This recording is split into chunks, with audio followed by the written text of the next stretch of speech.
Hello अस्सलाम वालेकुम व रहमतुल्लाह। अल्हम्दुलिल्लाहि रब्बिल आलमीन वस्सलातु वस्सलामु अला रसूलिहिल करीम व अला आलिहि व अस्हाबिहि अजमईन। रब्बि इश्रह ली सदरी व यस्सिर ली अमरी वहलुल उक़दतम मिन लिसानी यफ़क़हू क़ौली। अम्मा बाद। So today inshallah ta'ala we are going to discuss what acts breaks वज़ू। वज़ू किन चीज़ों से टूट जाता है।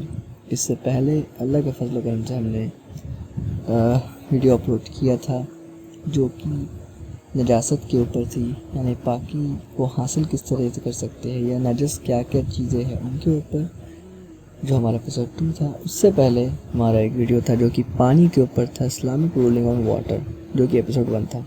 और ये हमारा थर्ड एपिसोड कि वज़ू किन चीज़ों से टूट जाता है। तो आइए अल्लाह के फजल करम से हम बाकायदा शुरू करते हैं कि वज़ू किन चीज़ों से टूट जाता है। वज़ू जो है वो कुल 6 चीज़ों से टूट जाता है।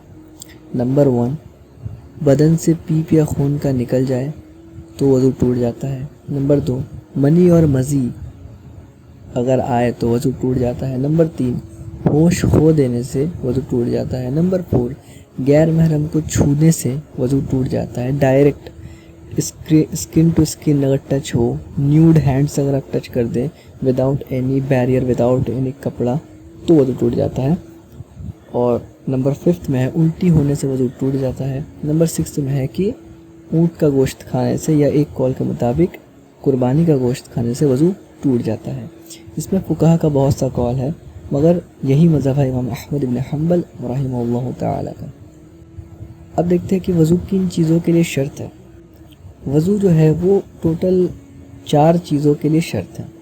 4 चीज़ के लिए आपको वज़ू करना ज़रूरी है। उसमें से एक है नफिल या फ़र्ज़ नमाज के लिए वज़ू करना शर्त है। तवाफ़ के लिए वज़ू करना शर्त है। नंबर 2, तवाफ़ के लिए वज़ू करना शर्त है। नंबर 3, सजदा तिलावत के लिए भी वज़ू शर्त है और ये भी वाजिब है, इस पर इजमा भी है। मतलब सजदा तिलावत करना वाजिब है और उसके लिए वज़ू भी शर्त है और इस पर इजमा भी है। और चौथा नंबर पे है कि इस पर भी इजमा है कि कुरान के मुसहफ़ को बिना पाकी, मतलब कुरान के मुसहफ़ को नापाकी हालत में आप छू नहीं सकते, पाक होना ज़रूरी है। लेकिन कुरान को आप किसी कवर में लपेट के, किसी चीज़ में लपेट के कैरी कर सकते हैं अपने साथ, ये जायज़ है। इसमें भी फुक़हा का बहुत सा कौल है, लेकिन इमाम अहमद इब्न हम्बल रहमतुल्लाह अलैह का यही मज़हब है। अब देखते हैं वज़ू के चंद फ़राइज़। वज़ू में कितने फ़राइज़ हैं? वज़ू में 9 फ़राइज़ है कुल। पहला फ़र्ज़ नियत करना। दूसरा फ़र्ज़ चेहरे को 1 मरतबा धोना। चेहरा कहाँ से कहाँ तक होता है? एक कान के एयर लॉब से, एक कान के लौ से दूसरे कान के लौ तक, और पेशानी जहाँ से शुरू होता है और दाढ़ी जहाँ पर ख़त्म होता है, चेहरा वहाँ उसको कहते हैं। तो एक बार चेहरे को धोना फ़र्ज़ है। नंबर 2, चेहरे को धोना फ़र्ज़ है। नंबर 3, हाथों को कोहनी के समेत एक बार धोना फ़र्ज़ है। नंबर 4, कुल्ली करना फ़र्ज़ है। नंबर 5, नाक साफ़ करना फ़र्ज़ है। नंबर 6, पूरा सर का मसा करना कानों के साथ, यह भी फ़र्ज़ है। नंबर 7, पैरों को टखनों के साथ एक बार धोना फ़र्ज़ है। नंबर 8, जो तरतीब बयान हुई वो तरतीब कायम रखना भी फ़र्ज़ है। और नंबर 9, वज़ू करते वक्त इतनी देर तक नहीं रुकना है कि जो पिछले आज़ा है वो सूख जाए। ये तमाम फ़राइज़ में थी। इसमें भी फुक़हा का बहुत सा कौल मिलता है, लेकिन इमाम अहमद इब्न हम्बल रहिमहुल्लाह का यही मज़हब है। वज़ू के कुछ और शराइत ये है, उसमें यह है कि पानी पाक होना चाहिए, प्योर होना चाहिए, वज़ू किया हुआ पानी ना हो। और फिर बाकी इसकी तफसील जो है वो पानी के अहकाम व मसाइल, इस्लामिक रूलिंग ऑन वाटर, आप उसको देख ले, आप समझ जाएंगे कि पानी पे क्या शरीयत हुक्म लगाते हैं, ये पानी के ऊपर जो अहकाम व मसाइल है वो क्या है। इसके बाद जो कुछ शराइत है वो ये है कि जो वज़ू के आज़ा है उसमें पानी लगना ज़रूरी है। किसी भी तरीके का कवर नहीं होना चाहिए, उसमें पानी डायरेक्ट लगना ज़रूरी है वज़ू के आज़ा को, ये फ़र्ज़ है। और अगर कोई किसी वजह से पानी को छू ना सके या पानी इस्तेमाल ना कर सके या पानी ना हो या कुछ भी मसला आए, तो इंशाअल्लाह ताला हमारा आखिरी चैप्टर जो तहारत का होगा वो तयम्मुम का चैप्टर होगा। उस बाब में, उस चैप्टर में इसको डिटेल से डिस्कस किया जाएगा इंशाअल्लाह ताला। इसमें भी फ़ुक़हा का बहुत सा कौल है, लेकिन इमाम अहले सुन्नत इमाम अहमद इब्न हम्बल रहिमहुल्लाह का यही मज़हब है। वज़ू के मुस्तहब अमल देख लेते हैं। वज़ू में मुस्तहब क्या है? वज़ू से पहले बिस्मिल्लाह कहना, وضو میں ہاتھوں کو 3 مرتبہ دھونا، ہر اعضاء کو 3 مرتبہ دھونا سوائے سر کے مسح کرنے کے، وضو میں انگلیوں کا خلال کرنا، وضو میں کانوں کو رگڑنا رب کرنا، وضو میں داہنے طرف سے وضو مطلب دائنے ہاتھ سے یا دائنے پیر سے شروع کرنا وضو کرنے کو، وضو کے بعد آسمان کی طرف دیکھ کر کلمہ شہادت پڑھنا، یعنی اشہد اللہ الہ الا اللہ و اشہد ان محمد عبدہ و رسولہ، یا پھر اشہد ان لا الہ الا اللہ وحدہ لا شریک لہ و اشہد ان محمد عبدہ و رسولہ۔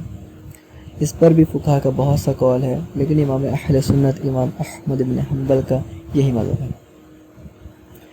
وضو کے بارے میں اگر شک ہو تو شک ہونے سے وضو نہیں ٹوٹتا۔